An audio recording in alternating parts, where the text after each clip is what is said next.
And when I think about the realm of coordinators and assistant coaches over the last 20 plus years, nobody has been more important than Steve Spagnuolo. And, you know, when you talk about the Hall of Fame, I feel like this is the crowning moment, the crown jewel for Steve Spagnuolo to get into the Hall of Fame.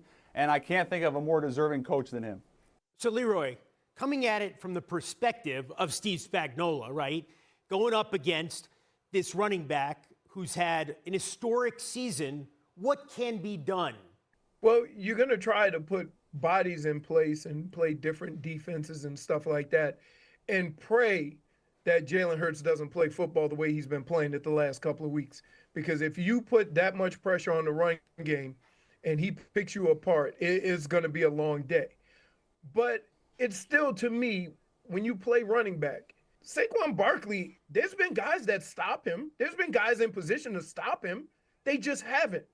So what part of that plays a role in this, in that there may be guys that are free to tackle him, but they don't?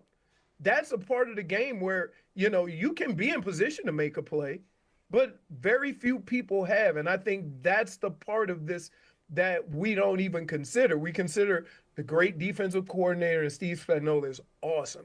He has done things with that defense over the last couple of years that they are probably more important as to why they've been winning the last couple of years.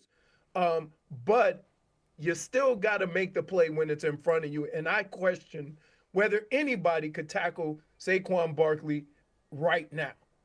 Yeah, I think that's the biggest issue with the Chiefs is they've not that the Eagles haven't either been there before, but the Chiefs have experienced so much, and they have this successful coach in Andy Reid who's seen it all. And that would be a concern for me because they utilize guys that you would never have thought of, you know, on that last key play in the game, they went to Samaje Perine, you know, like Juju was more effective than Travis Kelce with 19 yards, by the way. That, you know, that's kind of a concern for me with the Chiefs, and the Eagles really have to be at their best. And like Leroy was just saying, you know, you need to have an insane game by Saquon, obviously, but then you also need to have a great game by Jalen Hurts, which we've seen that happen last Super Bowl. He was close to 400 yards. He can throw the ball. But yeah, I think that would be a concern with the Chiefs for me. And I think the Eagles can tackle that. One other thing to add about Steve Spagnuolo that I think is interesting, we're rounding out and finishing up a coaching hiring cycle. And I think Steve Spagnuolo got one interview in the cycle with the Raiders, and the Raiders opted for Pete Carroll.